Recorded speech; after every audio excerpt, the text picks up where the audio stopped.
오늘 이 말씀을 가지고 허탄한 신화를 버리라, 이런 제목으로 함께 은혜를 나누겠습니다. 우리 인생에는 수많은 문제가 발생합니다. 내 인생에 문제가 없다라고 말하는 사람은 아무도 없습니다.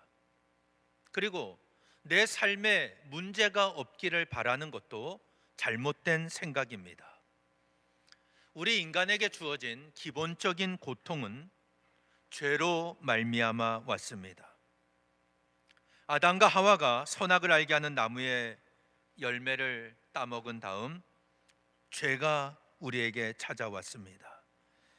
그래서 평생 수고를 해야 먹을 수 있게 되었습니다. 땅은 끊임없이 가시덤불과 엉겅퀴를 냅니다. 그래서 인간은 얼굴에 땀을 흘려야 먹을 것을 얻을 수 있습니다. 우리 인생에 일어나는 모든 문제는 그 바탕에 죄가 깔려 있습니다. 하나님 말씀에 불순종하는 죄로 인해서 수없이 많은 고통이 찾아옵니다. 우리가 염려하고 걱정하는 모든 문제도 다 죄의 결과입니다. 우리에게 생명이 붙어 있는 한 문제로부터 자유로울 수 있는 사람은 아무도 없습니다. 만약 여러분이 내 인생에서 모든 문제가 사라지게 해 주십시오 라고 기도하고 있다면, 하나님, 내 생명을 빨리 거두어 주십시오, 이렇게 기도하는 것과 같은 것입니다. 우리가 살아있다는 것은 문제와 함께하고 있다는 뜻입니다. 그런데 어떤 분은 내가 죄인이라고 말하면 왜 내가 죄인이냐 반문을 합니다. 내가 남을 죽이거나 도둑질 하지도 않았고 남에게 손해를 끼친 적도 없는데 왜 죄인이냐라고 묻습니다. 이런 사람은 내 인생의 문제가 죄로 말미암아 왔음을 인정하지 않습니다. 그런데 내가 인정하지 않는다고 해서 죄가 없는 게 아닙니다. 우리 인생에는 가시덤불과 엉겅퀴가 끊임없이 발생을 합니다. 이것을 인정하지 않으면 내가 왜 내 인생에 이런 문제가 발생하는지 모르고 살아갈 뿐입니다. 그래서 하는 말이 이번 일에는 재수가 없었다, 운이 없었다 말하는 것입니다. 나타난 현상만 보고 말하기 때문에 이런 일이 일어납니다. 우리의 삶에 일어나는 모든 일에는 다 죄가 그 바탕에 깔려 있습니다. 특별히 우리 인생에서 일어나는 문제 중에 가장 대표적인 문제가 있다면 질병의 문제입니다. 여기 계신 분 중에 건강을 자부할 수 있는 분은 아무도 없을 겁니다. 건강검진을 하는 순간에는 누구나 다 겸손해지죠. 혈압을 체크하거나 피검사를 하거나 엑스레이를 찍거나 다 겸손한 마음으로 검사에 임합니다. 우리 교회도 질병으로 고통받는 분들이 계십니다. 이 질병은 어디에서 온 것입니까? 내가 건강을 관리하지 않았기 때문에, 혹은 몸에 안 좋은 것을 많이 먹었기 때문에 육체의 질병이 온 것입니까? 우리의 몸을 관리하는 것은 우리의 책임이지만 근본적인 원인은 그것이 아닙니다. 질병을 포함한 우리의 모든 문제는 다 죄로부터 왔습니다. 그런데 여러분이 이 말을 오해하시면 안 됩니다. 내가 어떤 구체적인 죄를 지었기 때문에 나에게 어떤 병이 생겼다라고 말하는 것이 아닙니다. 어떤 분은 내가 나쁜 일을 해서 천벌을 받아서 이런 병에 걸렸다 생각합니다. 근데 그의 인과관계가 반드시 있는 것은 아닙니다. 우리의 모든 문제가, 질병을 포함한 모든 문제는 다 죄로부터 온 것입니다. 그렇다면 질병도 죄와 연관되어 있습니다. 이 죄는 넓게는 우리의 원죄를 의미하고 좁은 의미로는 내가 지은 어떤 구체적인 범죄가 될 수 있습니다. 그래서 우리가 이 질병의 문제를 해결하려면 죄의 문제를 먼저 해결해야 됩니다. 이 죄가 해결되지 않으면 근본적인 해결이 되지를 않습니다. 죄는 마치 쓴 뿌리와 같습니다. 이 뿌리를 완전히 뽑아내지 않으면 계속해서 싹이 납니다. 아무리 줄기를 잘라내고 싹을 잘라내도 끊임없이 싹이 나오고 우리에게 고통을 줍니다. 그런데 문제는 우리 스스로 그 쓴뿌리를 뽑아낼 수 없다는 거예요. 이 죄의 문제를 우리의 힘으로는 해결할 수가 없습니다. 내가 아무리 노력한다고 해서 이 쓴뿌리가 빠지질 않습니다. 우리는 육체의 한계 속에 살아가는 사람들입니다. 그래서 절망할 때도 많고 좌절할 때도 많습니다. 예수님이 이 땅에 오신 목적은 우리를 죄로부터 구원하시기 위함이었습니다. 우리가 요한복음 앞부분에서 살펴본 내용이 무엇입니까? 말씀이 육신이 되어 우리 가운데 거하심에 우리가 그의 영광을 보니 아버지의 독생자의 영광이요 은혜와 진리가 충만하더라, 이렇게 말씀했고, 예수님은 참 빛으로 이 땅에 오신 분이다. 참빛 곧 세상에 와서 각 사람에게 비추는 빛이 있었나니 그가 세상에 계셨으며 세상은 그로 말미암아 지은 바 되었으되 세상은 그를 알지 못하였고 자기 땅에 오매 자기 백성이 영접하지 아니하였으나. 주님은 참 빛으로 이 땅에 오셨습니다. 어두운 이 땅에 생명의 빛을 비추기 위해서, 우리에게 영원한 생명을 주시기 위해서 오셨습니다. 그래서 내 인생의 모든 문제는 예수님을 만나야 해결이 됩니다. 어두움은 빛을 비추면 저절로 사라집니다. 예수님을 내 인생의 주인으로 모시고 내 마음속에 주님이 오시면 내 인생의 모든 어두운 문제는 사라집니다. 우리 모두 예수님을 만나시기를 축원합니다. 예수님을 만나야 내 죄의 문제가 해결되는 겁니다. 예수님을 만나면 질병을 고침받습니다. 예수님을 만나면 내 인생의 모든 어두운 그림자가 사라집니다. 우리 모두 예수님을 만나시기를 바랍니다. 오늘 본문에 보면 오랫동안 질병으로 고통받던 사람이 예수님을 만나서 고침받는 내용이 나옵니다. 이 말씀은 요한복음에 기록된 세 번째 표적입니다. 표적과 기적은 그 의미가 다릅니다. 기적은 우리 인간의 눈으로 볼 때 너무나도 신기한 일입니다. 일상적으로 일어나지 않는 신기한 일을 기적이라고 합니다. 그런데 표적은 기적을 행하는 분이 어떤 분인가를 보여주는 것이 바로 표적입니다. 요한복음에는 예수님께서 행하신 7개의 표적이 나오는데 물을 포도주로 바꾸셨고 또 신하의 아들을 고치셨습니다. 오늘은 세 번째 표적인데 베데스다 연못가에서 38년 된 병자를 고치셨습니다. 요한복음에 나타난 이 모든 표적은 예수님이 누구신지를 보여줍니다. 예수님은 그리스도이시다, 이걸 말씀하고 있습니다. 우리를 구원하시기 위해 하나님이 보내신 하나님의 독생자입니다. 우리 인간이 죄의 문제를 스스로 해결할 수 없기 때문에 하나님이 친히 인간의 몸을 입고 이 땅에 내려오셨습니다. 예수님이 명절을 맞아 예루살렘으로 가십니다. 이스라엘 모든 남자는 1년에 3번 하나님이 명령하신 절기를 지켜야 합니다. 예루살렘에 가서 지켜야 합니다. 유월절, 맥추절, 초막절 세 절기를 지켰습니다. 이 예루살렘에는 큰 성으로 되어 있기 때문에 문들이 많이 있습니다. 가장 큰 문은 동문입니다. 황금문으로 되어 있습니다.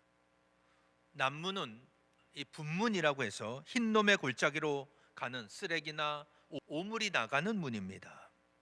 예루살렘 성전과 연결된 문은 양문입니다. 양문. 이 문은 제사를 드릴 때 사용했던 양들이 출입하는 문입니다. 그 양문 옆에 베데스다라는 연못이 있었습니다. 베데스다라는 말은 은혜의 집이라는 뜻입니다. 거기에 행각 5이 있고 많은 병자들이 있었습니다. 맹인도 있고 다리 저는 사람, 혈기 마른 사람, 이들이 누워서 물이 움직이기를 기다리고 있습니다.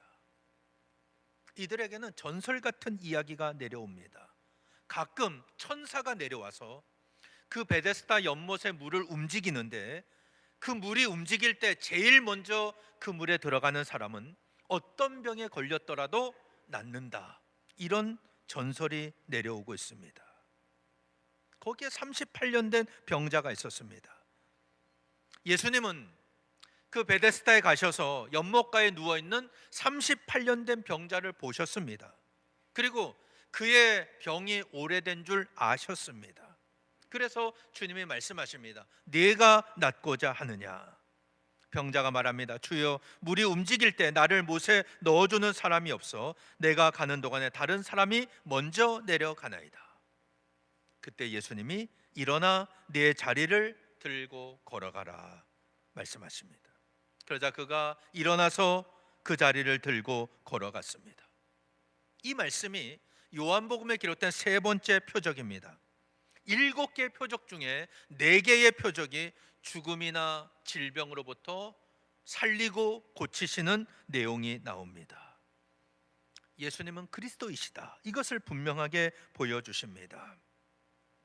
오늘 우리가 이 본문을 통해서 먼저 기억해야 할 것은 예수님께서 38년 된 병자를 먼저 보셨다는 겁니다. 그리고 그의 병이 아주 오래되었다, 이것을 아셨습니다. 예수님이 질병으로 고통받는 사람을 보셨어요. 그리고 그가 얼마나 고통받는지를 아셨습니다. 오늘 예수님은 내 인생의 문제도 보고 계십니다. 이걸 우리가 기억해야 됩니다. 그리고 내가 얼마나 고통을 받고 있는지, 내 마음의 상태가 어떤 상태인지 주님은 알고 계신다는 거예요. 우리가 이것만 기억한다고 해도 힘을 얻을 수가 있습니다. 오늘 내 인생에 너무나도 힘든 이 문제를 주님은 나를 보고 계신다. 그리고 내 마음의 상태, 내 마음의 힘든 그 고통을 주님은 알고 계신다. 이게 얼마나 우리에게 위로가 됩니까? 그런데 이 문제가 뭐냐면, 오랫동안 사람이 고통을 받다 보면 주님께 집중하지 못하고 문제를 집중하고 몰두하게 되는 그런 일이 발생하게 됩니다. 이스라엘 백성들이 그랬습니다. 그들이 바벨론의 포로로 끌려갔을 때 그런 생각을 합니다. 이사야 40장 27절의 이하에 보면 하나님이 이스라엘 백성들과 논쟁을 하십니다. 야곱아, 어찌하여 내가 말하며 이스라엘아 내가 이르기를 내 길은 여호와께 숨겨졌으며 내 송사는 내 하나님에게서 벗어난다 하느냐. 이 말은 하나님이 이스라엘 백성들에게 하시는 말씀입니다. 너희가 어찌하여 하나님이 나를 잊으셨다, 내가 무슨 일을 하는지 하나님은 아무 관심도 없다, 이렇게 말을 하느냐 라고 주님이 말씀하십니다. 이스라엘 백성들 그렇게 생각했습니다. 하나님은 지금 우리 사정을 모르신다. 내 길은 여호와께 숨겨졌다. 내가 어떤 송사에 지금 빠져 있는지 주님은 모르신다, 이렇게 생각을 한 것입니다. 그러나 그 밑에 보면 하나님은 어떤 분입니까? 영원하신 하나님이고 땅끝까지 창조하신 하나님입니다. 피곤하지 않으시고 곤비하지 않으시고 명철이 한이 없으신 분입니다. 피곤한 자에게는 능력을 주시는 분입니다. 무능한 자에게는 힘을 더하십니다. 여호와를 앙망하는 자는 새 힘을 얻습니다. 독수리가 날개치며 올라감 같습니다. 다른 박질해도 곤비하지 않고 걸어가도 피곤하지 않습니다. 주님은 우리에게 무관심한 분이 아닙니다. 피곤한 자에게는 능력을 주시고 무능한 자에게는 힘을 더하십니다. 오늘 여러분의 인생에 고통의 문제가 있습니까? 주님이 나를 보고 계시고 나의 이 아픔, 나의 고통을 아신다는 것을 분명히 깨닫는 여러분 되시기를 바랍니다. 이게 문제 해결의 시작이에요. 주님이 나를 아신다. 주님이 나를 보고 계신다. 그 주님이 우리를 찾아오셔서 말씀하십니다. 네가 낫고자 하느냐. 이 말씀은 내가 낫기를 원하느냐라는 질문입니다. 우리의 삶에 하나님의 역사가 나타나기 위해서는 큰 믿음이 있어야 된다고 그랬죠. 지난 시간에 신하의 아들이 그 큰 믿음이 있었습니다. 작은 믿음은 구원받는 믿음입니다. 우리 인생에서 제일 중요한 것은 예수 믿고 구원받는 것입니다. 그런데 여기서 멈추면 안 됩니다. 이 믿음은 날마다 성장해 가야 됩니다. 그래서 큰 믿음이 되어야 되는 거예요. 큰 믿음은 하나님의 역사를 이 땅 위에 일으키는 믿음입니다. 두로와 시돈 지방에 살던 가나안 여인, 예수님께 딸의 귀신을 쫓아주실 것을 요청했습니다. 예수님은 한 번 거절하십니다. 이 여인의 믿음을 시험해 보신 겁니다. 그때 그는 포기하지 않고 매달렸습니다. 주님이 뭐라고 하십니까? 내 믿음이 크도다. 큰 믿음을 말씀하십니다. 그리고 그 딸은 고침을 받았습니다. 주님은 오늘 우리에게 하나님의 역사를 이 땅 위에 일으킬 수 있는 믿음이 있는지, 우리의 믿음이 큰 믿음인지 우리의 믿음을 확인해 보십니다. 베데스다 연못가에서 38년 된 병자에게 네가 낫고자 하느냐 물으셨던 주님은 오늘 우리에게도 네가 문제로부터 벗어나기를 원하느냐 묻고 계십니다. 그런데 이 38년 된 병자에게는 잘못된 믿음이 있었습니다. 그게 뭐냐면 가끔 천사가 내려와서 물을 움직이는데 그때 제일 먼저 들어가는 사람은 어떤 병에 걸렸든지 낫는다는 것이었습니다. 이 말씀이 5장 4절에 기록되어 있습니다. 근데 자세히 보면 3절 뒷부분 물의 움직임을 기다리니부터 4절 끝부분 낫게 됨 이러라, 여기까지 여러분의 성경에 보면 괄호로 되어 있습니다. 그리고 그 밑에 설명을 보면 어떤 사본에는 이 내용이 없다라고 기록되어 있습니다. 그러면 사실 이 내용은 그렇게 중요한 내용이 아닙니다. 허탄한 신화와 같습니다. 실제로 천사가 내려와서 그 물을 움직이지를 않습니다. 근데 병을 너무 오래 앓고 낫고 싶은 생각이 너무 간절하다 보니까 물이 어쩌다 움직이면 천사가 내려와서 물을 움직이는 것으로 생각한 겁니다. 그리고 그때 제일 먼저 들어가면 어떤 병이라도 낫는다, 이런 전설이 생긴 것입니다. 38년 된 병자는 그것을 철석같이 믿고 있습니다. 그래서 예수님이 내가 낫고자 하느냐라고 물으셨을 때 예, 낫기를 원합니다 라고 대답해야 하지 않습니까? 그런데 그렇진 않고 주여 물이 움직일 때 나를 못에 넣어주는 사람이 없어서 내가 내려가는 동안에 다른 사람이 먼저 내려가나이다, 이렇게 대답을 합니다. 여러분 38년 동안 병을 앓아왔다면 거의 일평생 병과 함께 살아온 사람입니다. 어떤 일도 할 수가 없습니다. 그리고 언제부턴가 이 베데스다 연못가에 앉아서 물이 움직이기만을 기다리고 있습니다. 그런데 이 사람의 문제가 무엇입니까? 물이 움직인다고 그래도 자기 스스로 그 물에 들어갈 수가 없는 사람입니다. 누군가가 그를 들어서 물에 넣어줘야 됩니다. 그러면 현실적으로 제일 먼저 물에 들어갈 수가 없습니다. 불가능합니다. 그런데도 막연한 믿음을 가지고 베데스다 연못가에 누워 있는 것입니다. 그런데 여러분, 이 상황이 이 38년 된 병자만의 상황이 아니라 오늘 나의 문제, 나의 상황일 수 있습니다. 지금도 얼마나 많은 사람들이 잘못된 신앙으로, 믿음으로 신앙생활 하는지 모릅니다. 신앙생활의 출발은 내가 죄인인 것을 인정하는 것입니다. 내가 죄인인 걸 인정해야 돼요. 그래야 구원자 예수님이 필요합니다. 예수님이 나를 위해 십자가를 지심으로 나에게 영원한 생명을 주셨다, 이 확신과 고백이 있으면 허탄한 신화에 빠지질 않습니다. 진리를 붙잡고 주님과 동행하며 살아갑니다. 그 믿음이 점점 자라서 하나님의 역사를 일으키는 믿음이 됩니다. 그러나 반대로 진리를 붙잡지 않으면 다른 것을 더 의지하게 됩니다. 예수님을 바라봐야 되는데 천사가 내려와서 이 물을 움직여 주기를 기다리고 있는 거예요. 이 허탄한 신화에 빠져 있는 성도들이 많다는 겁니다. 예수님이 내 인생의 구원자이고 주님만이 내 인생의 문제를 해결하실 수 있다, 이 믿음을 가지고 주님을 바라봐야 되는데 너무 오래 고통받다 보니까 주님은 온데간데 없고 그냥 천사만 내려와서 이 물이 움직이면 내가 준비하고 긴장하고 있다가 제일 먼저 들어가야지, 저 사람이 들어가면 어떡하지, 매일 그런 걱정하며 살아가고 있다는 겁니다. 교회 안에서 신앙생활할 때 진리 되시는 예수 그리스도를 바라보고 말씀 중심의 신앙, 순종하는 신앙이 아니라 내 종교적인 열심으로 문제를 해결하고 고침받으려고 하는 사람 얼마나 많은지 모릅니다. 이건 잘못된 신앙입니다.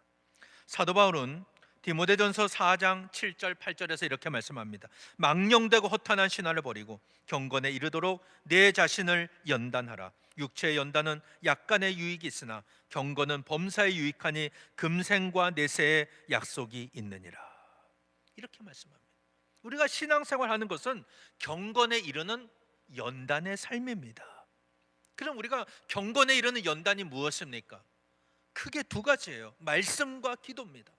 이건 제 말이 아니라 디모데전서 4장 5절 그 바로 앞에 나온 말씀에 보면 하나님의 말씀과 기도로 거룩하여 지민이라 이렇게 말씀하고 있습니다. 우리가 하나님의 말씀을 가까이 하고 이 말씀을 묵상하고 말씀대로 살아야 됩니다. 그리고 하나님, 내가 이 말씀대로 살도록 힘을 주시고 능력을 주옵소서. 기도해야 됩니다.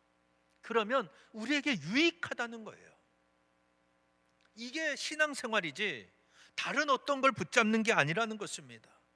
망령되고 허탄한 신화를 버리십시오. 어떤 분은 육체의 연단을 위해서 살아갑니다. 그거는 약간의 유익이 있다. 여기 육체의 연단은 우리가 운동을 많이 하고 열심히 걷고 그런 것을 의미하는 게 아닙니다. 디모데전서 4장 3절 그 앞에 보면은 금욕 수행을 의미합니다. 혼인을 하지 않고 어떤 음식물은 먹지 않는 거예요. 나는 건강을 위해서 어떤 음식을 먹지 않겠다. 혹은 내가 결혼을 하지 않겠다. 이런 것은 약간의 유익이 있다는 겁니다. 그런데 우리가 신앙생활할 때 경건의 훈련을 하는 것, 이것은 금생과 내생에 하나님의 약속이 있다. 그렇다면 오늘 여러분은 온전한 신앙생활을 하고 있습니까? 예수 그리스도를 온전히 바라보고 주님만이 내 인생의 문제를 해결하시고 주님이 내 인생의 구원자 되신다, 그걸 바라보고 주님만 바라보며 살아갑니까? 아니면 허탄한 신화에 빠져서 이 38년 된 병자처럼 잘못된 기대를 가지고 살아가고 있습니까? 오늘날 많은 사람이 이 유튜브에 빠져 있어요. 한번 보기 시작하면 2시간, 3시간 금방 갑니다. 재미있죠. 재미있습니다. 재미는 줄지 모르지만 아무 유익이 없습니다. 시간만 낭비할 뿐입니다. 이 유튜브를 볼 때는 주일날 혹시 예배를 집에 이 교회에서 못 드릴 때 가정에서 예배 드릴 때 사용하세요. 그리고 부족하지만 담임 목사 설교를 주중에 다 보내주지 않습니까? 한 번 더 그 말씀을 듣는데 사용하세요. 그리고 나머지 시간은 성경 읽고 기도하면서 보내십시오. 이게 우리의 경건 생활입니다. 그렇게 살아야 된다는 거예요. 그렇게 살면 하나님께서 금생과 내세의 약속의 복을 주신다고 말씀하고 있습니다. 그런데 이 사탄은 어떻게 합니까? 잘못된 믿음, 허탄한 신화로 우리에게 함정을 파놓습니다. 그래서 혹하게 만드는 거예요. 천사가 내려온다고 말해줍니다. 그 물이 움직일 때 제일 먼저 들어가면 어떤 병이라도 낫는다, 이렇게 알려주는 겁니다. 우리가 여기에 빠지지 않으려면 주님께 집중해야 됩니다. 길이요 진리요 생명 되시는 예수님만 바라보고 주님과 동행하는 여러분 되시기를 바랍니다. 주님을 바라보지 않기 때문에 잘못된 길로 가는 거예요. 그래서 이단에 빠지고 패가 망신하는 길로 가는 것입니다. 지난 주 중에 뉴스를 보는데 이런 뉴스가 나왔어요. 여러분 중에 보신 분도 계실 겁니다. 인도의 소똥 싸움 축제라는 게 나오는 걸 보았습니다. 보신 분 계실 거예요. 인도 사람들은 대다수가 힌두교입니다. 힌두교에서는 암소를 신성시해요. 암소를 신으로 여깁니다. 그리고 암소에서 나오는 모든 것은 다 특별한 효능이 있다, 이렇게 믿고 있습니다. 그래서 병이 있는 사람도 이 소똥으로 치유된다고 믿고 있어요. 그래서 소똥을 막 쌓아놓고 그걸 서로 막 던지면서 온몸에 바르고, 그걸 보면서 참 한심한 생각이 들었습니다. 그리고 그런 믿음이 있기 때문에 집을 청소할 때나 제사를 드릴 때도 소똥을 사용합니다. 어떤 지역에서 소똥으로 비누도 만들고 약도 만들어서 판매합니다. 그 뉴스에 보니까 또 사람들이 삥 둘러 앉아서 소똥을 온몸에 발라요. 자기가 이게 내 몸을 지켜주고 코로나로부터 자기를 지켜준다고 생각하는 겁니다. 얼마나 잘못된 믿음입니까? 한심하죠. 근데 영적으로도 잘못된 믿음을 가지면 이렇게 된다는 것입니다. 허탄한 신화에 빠지면 진리로부터 멀어집니다.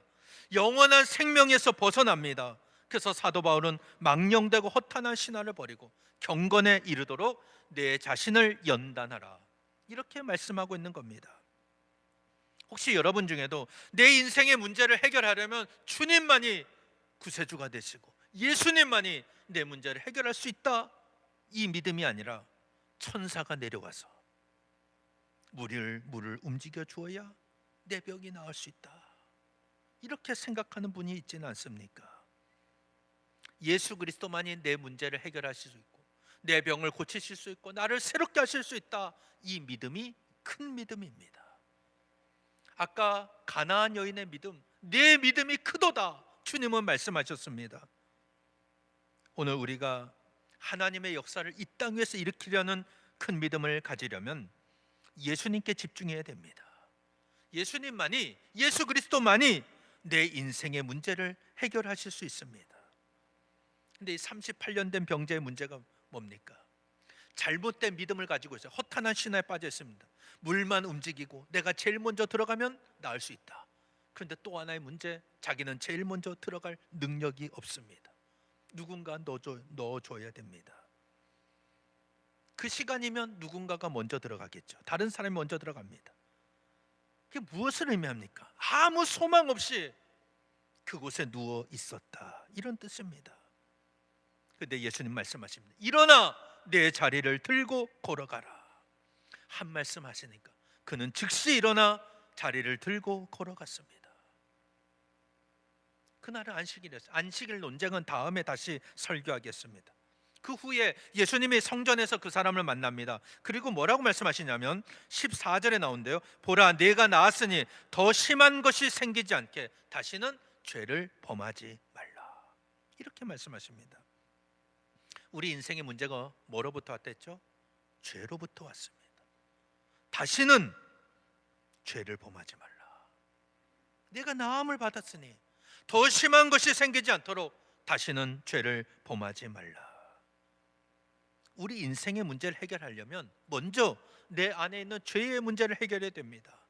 이 죄의 쓴뿌리를 뽑아내지 않고 계속 싹만 자르고 있다, 평생을 죄에 매여 살아갈 수밖에 없습니다.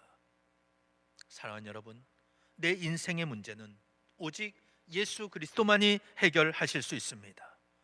우리가 예수님을 바라보지 않으면 허탄한 신화에 빠집니다. 마귀는 절대 그 틈을 놓치질 않습니다.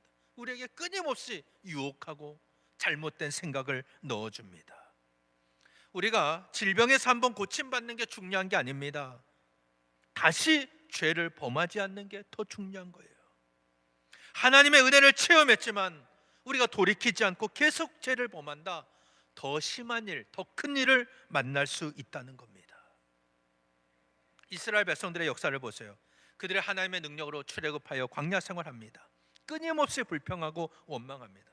홍해를 건너기 전에는 앞에는 홍해가 가로막혀 있고 뒤에는 바로의 군대가 쫓아옵니다.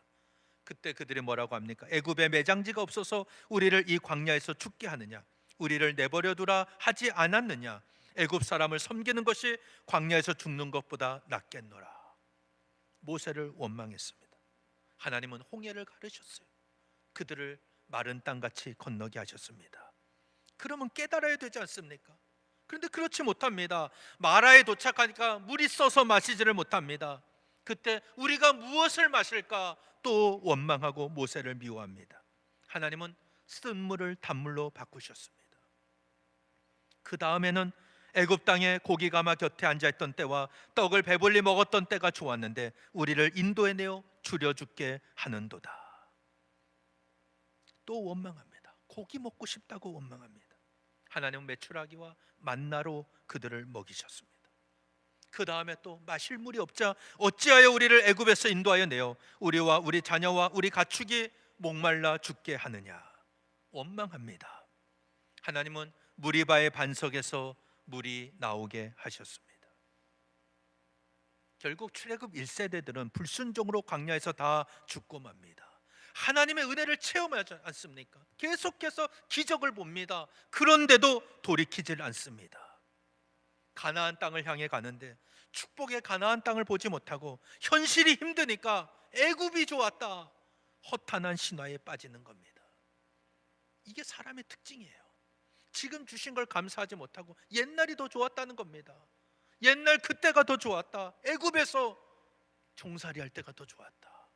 좋긴 뭐가 좋아요. 근데 지금 너무 힘드니까 그런 원망과 불평이 나오는 거예요.